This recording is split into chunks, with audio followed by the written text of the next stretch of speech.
So what we're doing today is a ewer set with a caddy to hold them, and it'll have a strap handle across the top of the caddy.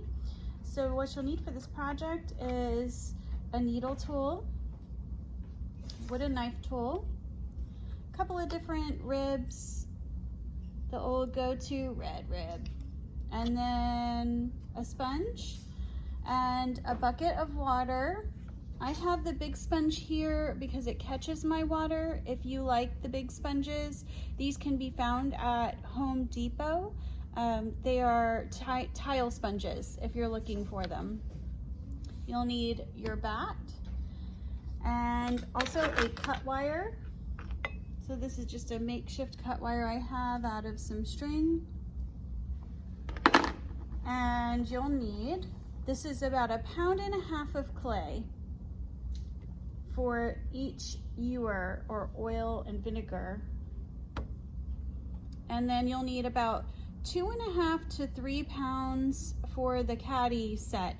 3 pounds is erring on the too much clay side, but you can always cut it down. If you come up short on clay, you're kind of stuck there. So we'll kind of eyeball that as we throw the caddies.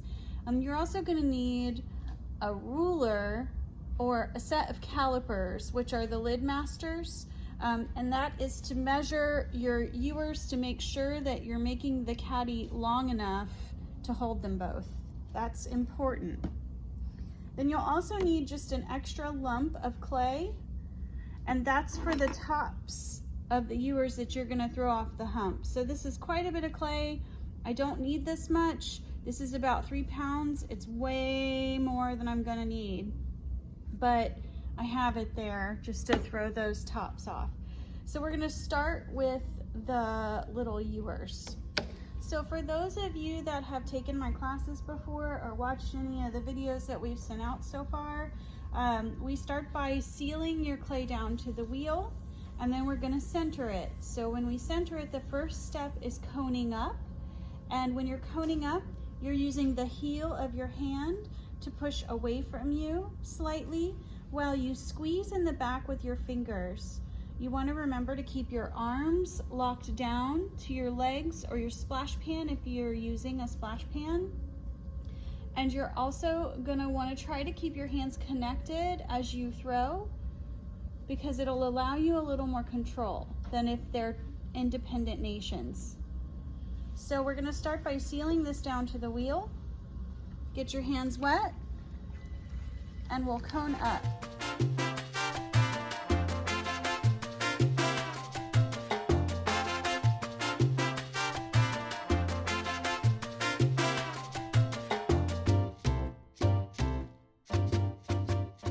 And then once we've coned up, we're going to cone it down. So I'm hitting with this part of my hand, and my other hand is on the side at the top.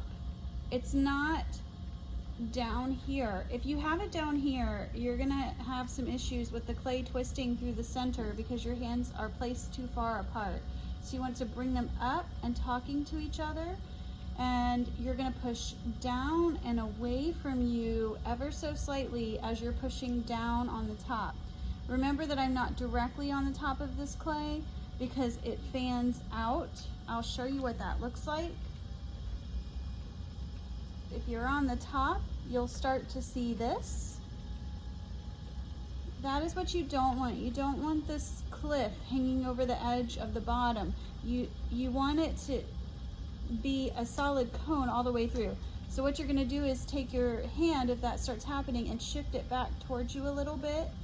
That's where you want your hands to be placed.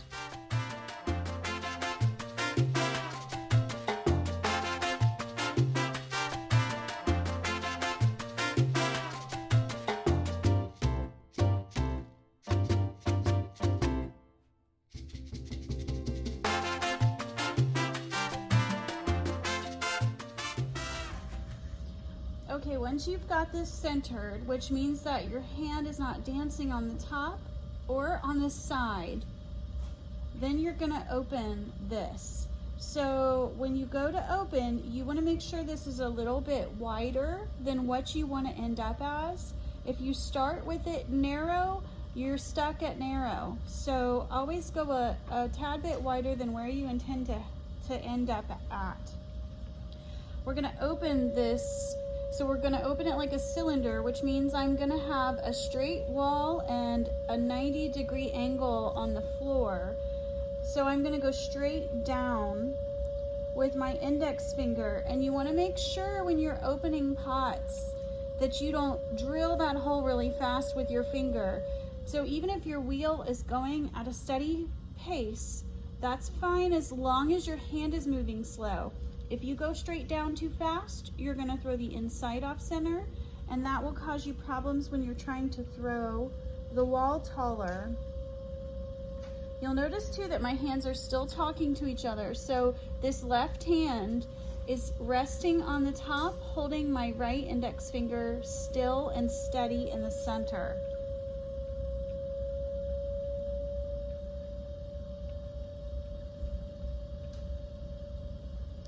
I'm not gonna go too deep because I am gonna trim underneath there. So I've left probably about a ½ inch or so of clay.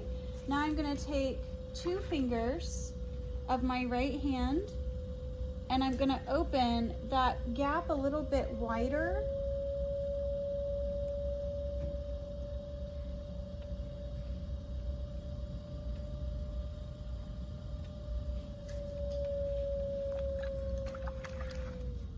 All right, so now we've got our gap a little bit wider so we can get our hand down in there, and I'm gonna widen this out to about here. That's where I want my foot to end up in the end. If you want your foot narrow, you've got to open it narrow. You can't go way out wide and then trim a narrow foot later because you'll trim through the wall. So I'm going to open to right about here. As I'm opening, I'm hooking my fingers and pulling straight across the floor. It looks like this. So you'll notice that this finger, because it's longer, has to hook a little bit more for those to be level with each other. And then as I pull across, I'm going to compress the clay that pops up in the rim down with my left thumb. So together, those fingers are doing this, or from a side view, this. You want to slow your wheel down at this point, because if you go too fast, you're again going to throw that off center. So my inside wall is open to where I determined, which was right about there. Now I'm going to compress the center so that I don't get any cracks.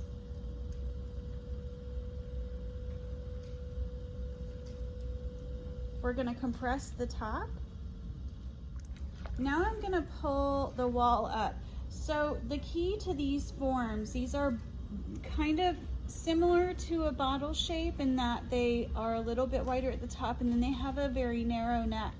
So to get that, you have to keep your inside hand a little more passive so that the clay is moving toward the center of the wheel. If you're throwing and you're having a hard time and your clay starts to move outward, just kind of be aware of it so that you can come through and collar that in. So that first pull is going to look like this. We move up nice and slow.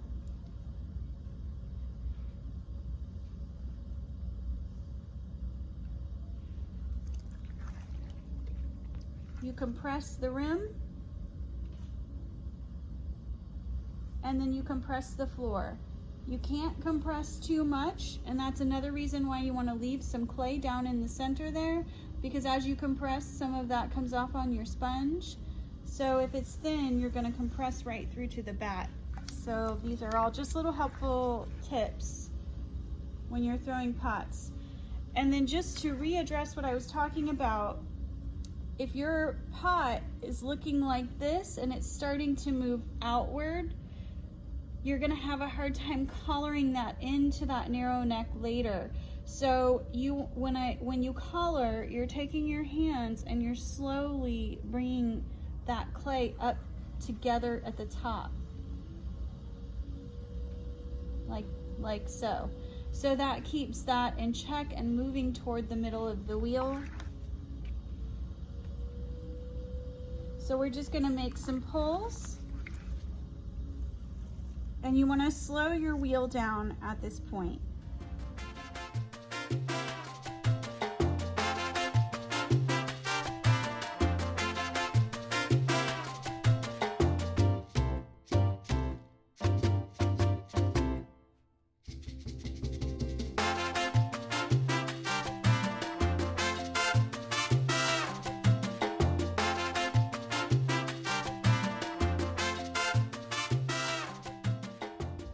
Okay, so this is about as tall as I'm going to go for this ewer set, so I'm going to start working on shaping the top now. So once you narrow that neck in, the clay's going to get a little thicker, so I'm going to shape the top and make a pull, and shape the top or by collaring and make a pull. So you'll see that happening.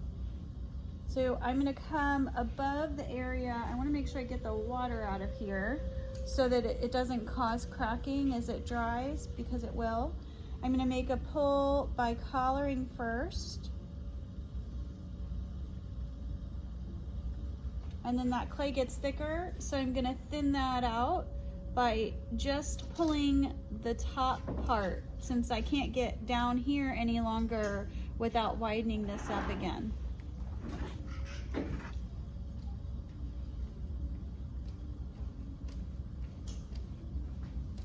I am going considerably slower,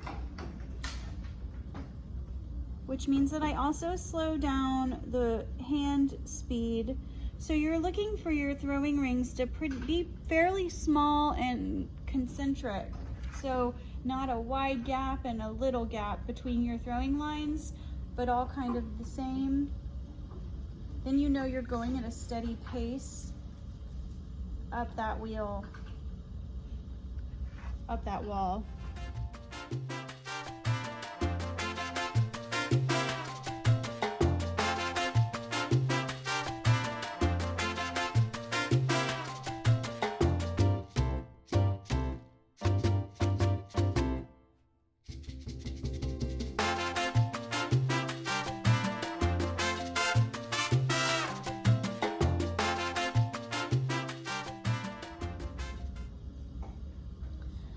Another thing I want to talk about when you're coloring it in forms is your hands need to be very wet, and also you're coming below the area that you want to color, not right at the neck. If I color right at the neck where I want it to gradually go in, you'll have a shelf rather than a gradual decrease in the circumference here, which can cause it to collapse. So you want to come below the area that you're looking to move inward, and then move up and through.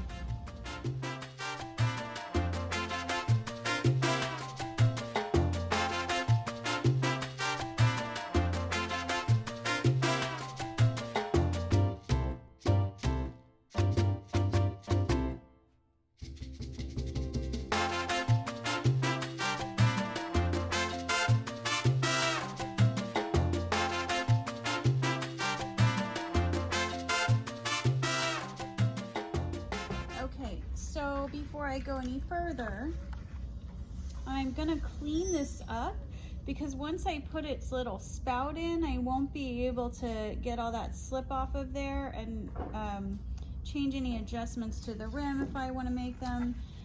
So the first step that we're gonna do is I am going to trim this bottom part down at a little bit of an angle. So that means that I'm leading with the tip of my wooden knife tool above the area I want to cut. For me, that's here.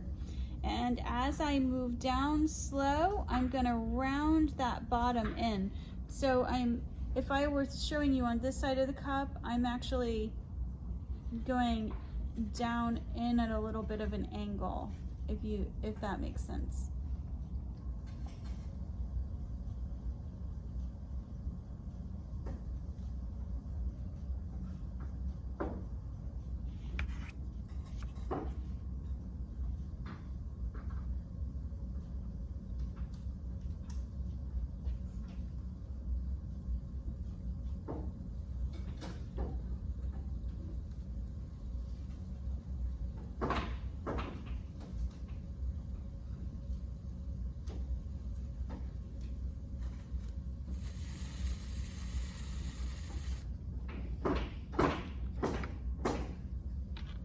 And then you can undercut that with your needle tool flat to the bat. You will see that tool, the pin head of that tool pop up down in between what you've thrown and this ring of clay, and then you know you're all the way through, and you can just peel that away.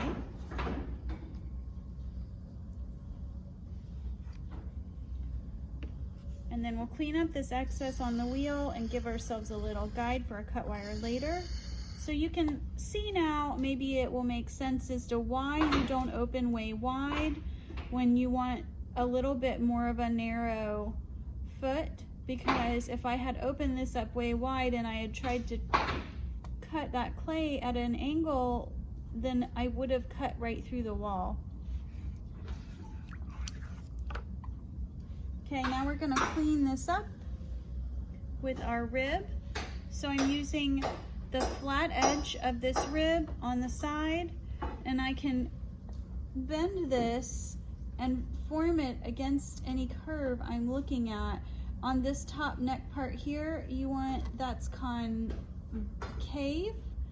and this is convex. So on the convex, I'm using the flat edge so that I can pinch this at the top and the bottom and follow the curve.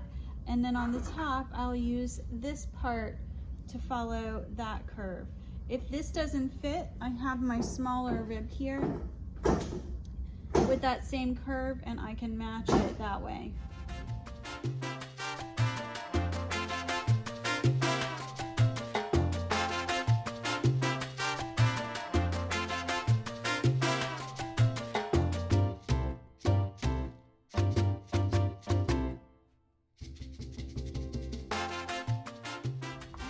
I didn't mention this in the materials in the beginning, but if you've got a chamois, these are really nice for cleaning up your rims. So you get them wet and you can just wrap them around the rim and it will really smooth things off.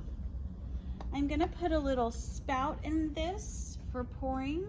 So when you're doing spouts, I just like to thin it out just a teeny bit, not a lot. So I'm gonna take my fingers and kind of gently, I'm not pinching, but I'm running them up the rim as wide as I want that spout to be.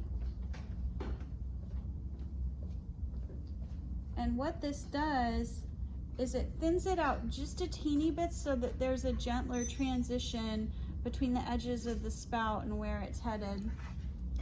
When I make spouts, I put my non-dominant hand on the outside, and the distance between my index and my thumb is what determines how wide that spout will be. And then I'm gonna rock my index finger back and forth between those two to make that spout pop down on the pot. So that looks like that.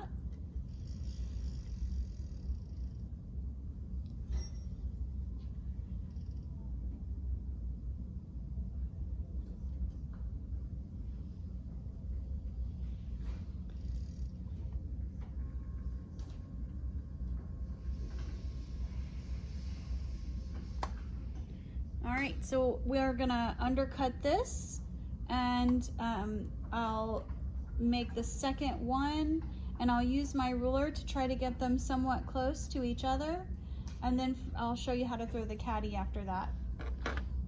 When you're undercutting, make sure you leave both of your fingers on the bat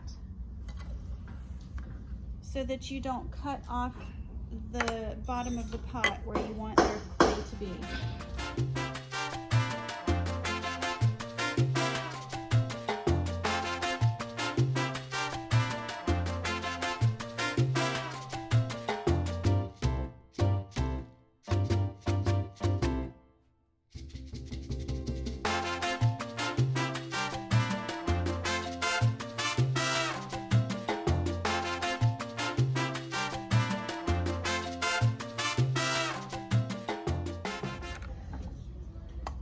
Also want to mention, when you're throwing the top of this, you want to use a really light pressure. If you pinch too hard up here, you're going to twist this through here. So I'm moving really slow with my hands. I'm barely pinching, and my hands are very wet. So just kind of keep that in mind. Don't pinch really hard up here. Just take your time, let your hands move slow. That will affect the change more so than you're pinching really hard, because you don't want to twist that out in the middle.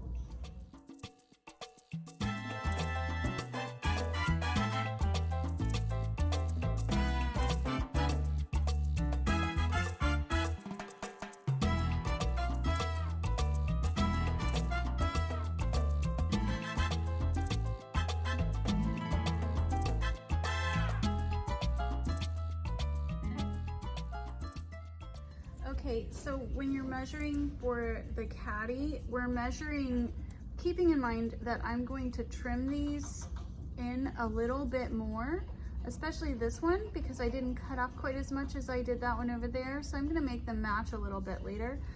But I'm looking to make sure of the width of these two things that will be sitting together. So they'll be sitting in the Caddy next to each other, kind of about yay far apart. So I'm gonna measure either with my calipers how wide that is, something about right about here, if you can see on either side, and set that aside. Or you can take your ruler and you can just eyeball it. It doesn't have to be exact, you just don't want it too small. So across this way, I know that from about here to about here is 8 inches. So I know that in the end, I need the inside of that ring that I'm gonna throw to be approximately 8 inches. You can set that near to you. So we're gonna center our 3 pounds, and I'm gonna open this as a bottomless ring. So as I open, since it doesn't have a floor, then I'm gonna really compress that down with my thumb. I'll show you that when we get a little bit closer. First, centering.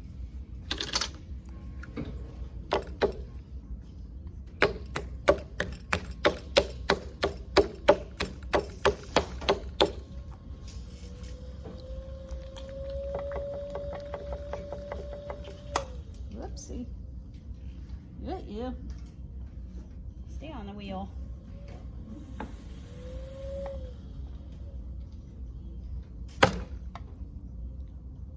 The magic of television will cut that part out. Should I? Sure, why not?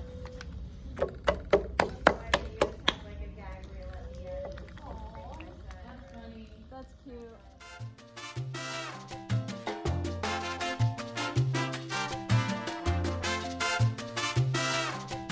So when we're opening this ring, because it doesn't have a floor, I can't stretch, well, I can't keep. So when we're opening this ring, we're gonna start with it pretty close to the circumference that it's gonna be in the end. So I wanna make sure that I flatten this out a little bit more, because that's not 8 inches across. It might be a little bit smaller because I am gonna stretch it and alter the shape. But we're gonna start fairly close to what we want to end up as.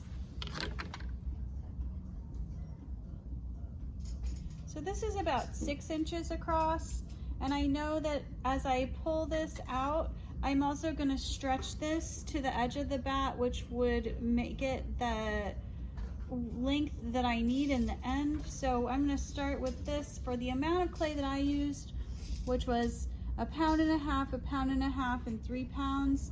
I'm going to start with it at 6 inches, and I think that that will get us fairly close to where we need to be. So when you open, you're going to go straight down all the way to the bat. Again, opening just like a cylinder, so it's nice and slow with your fingers. If you drill down too fast, you will throw the inside wall off center.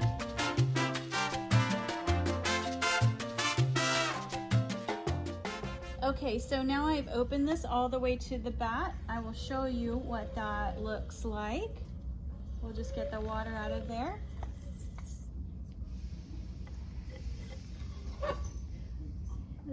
like so.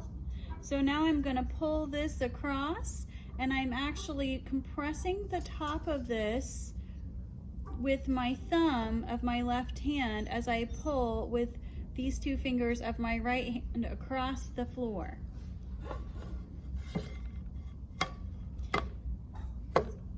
You cannot do this at super duper speed, somewhere in the middle, the Goldilocks speed. And your hands will get dry pretty quick. The important thing is that you keep them wet. You can also use your sponge to pull across, and this surface area will stay wet longer than your fingers will, so that's another thing you can do. It's also a little easier on your hands to pull across that bat if you have a sponge.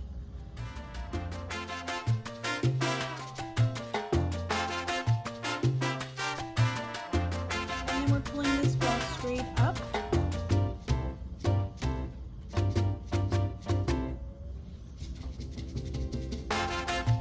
Being careful not to thin this bottom part out too much. You want to thin it out some, but you don't want to pinch here for a super long time or it'll come right off the wheel.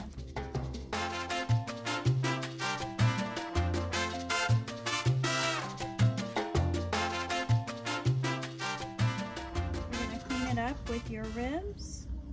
I did kind of push my index finger down. I like to make these rims look a little chunky with a little bit of an edge. It's just a personal preference. If you don't like that, you don't have to do that. You can thin that rim out. These are kind of the decisions that you make as you're learning to throw and then sort of developing your own style.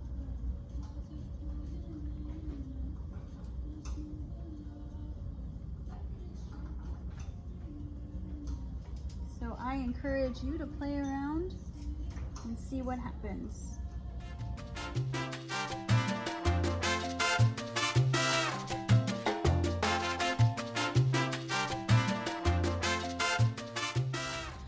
Alright, so I am going to let this set up for a second before I go to alter it, because I am going to squish it in a little bit and make it more of an oval than the circle, and that will allow it to stretch this way a little bit, and both of those ewers will fit in at that point.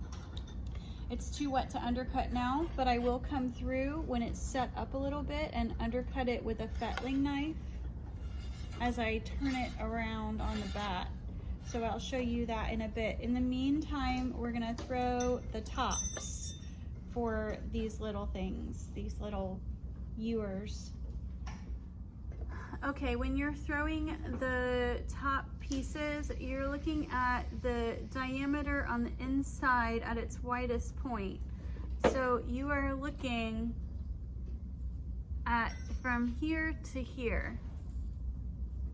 And you can measure this with your ruler by an eyeball, or if you've got calipers. These calipers might be too big, jumbo. So I'm gonna use my ruler. And I'm just gonna kind of set that, hover it above the top, and kind of eyeball. I can see that that's about 1 inch wide. So I'm gonna throw a few pieces or a few tops per pouring vessel so that I have wardrobe options for those pots.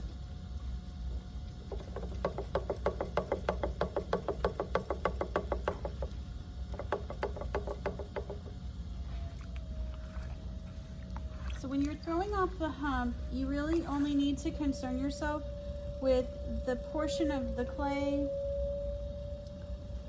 that it's coming off of. I am gonna set these where they've got a pretty deep foot on the bottom so that if you were pouring out of that vessel, the foot would be set so deep that it's not gonna pop out when you tip to pour. So I'll probably use about this much clay, and I'm gonna squeeze at the neck where I'm gonna start that top coming up. It takes a lot of water, and a slightly swifter speed, which means your hands have to move a little bit faster.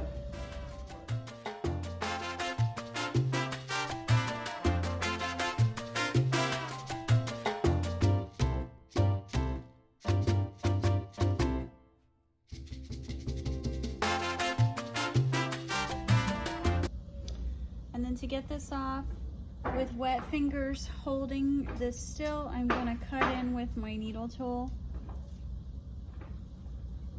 Trying to cut fairly straight so that it will sit on a table. And then I'm going to throw a few more different kinds of shapes, and I'll determine once I'm trimming and kind of assembling everything which shapes I like the best.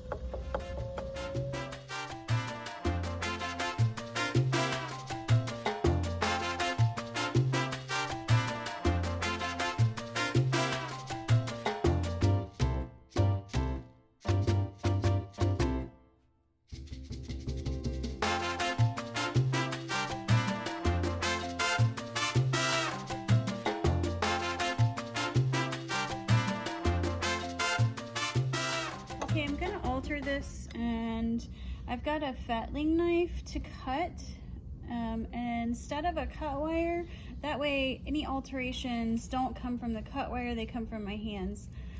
So I'm gonna insert the knife right next to the bat.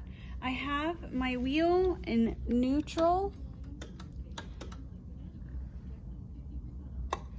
which means that it'll turn easily either way.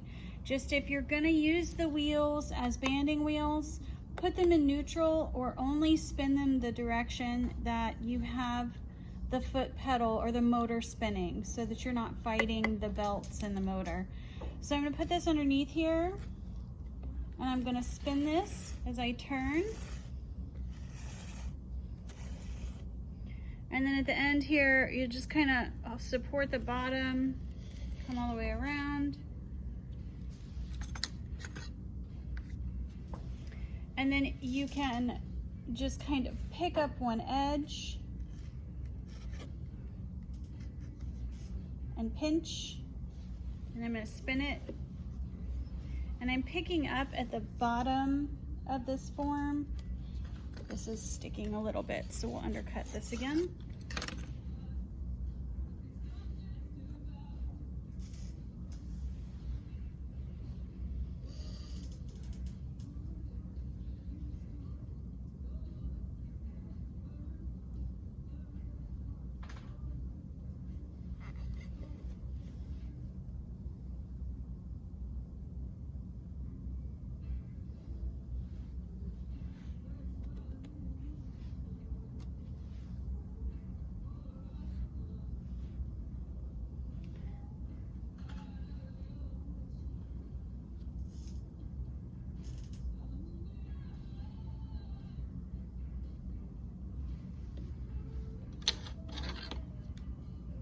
Take a measurement, make sure it's gonna fit, and that is 8.5 inches across the bottom, approximately.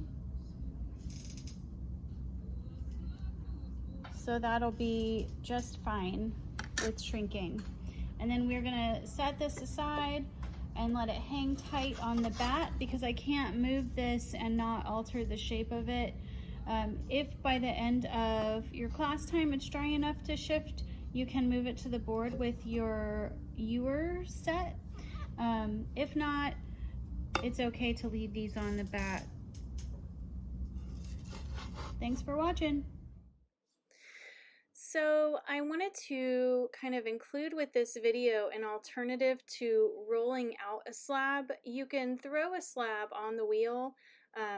So what I'm looking at here is how many fingers I have on the outside of the bat in between the form that I altered and the edge of the bat.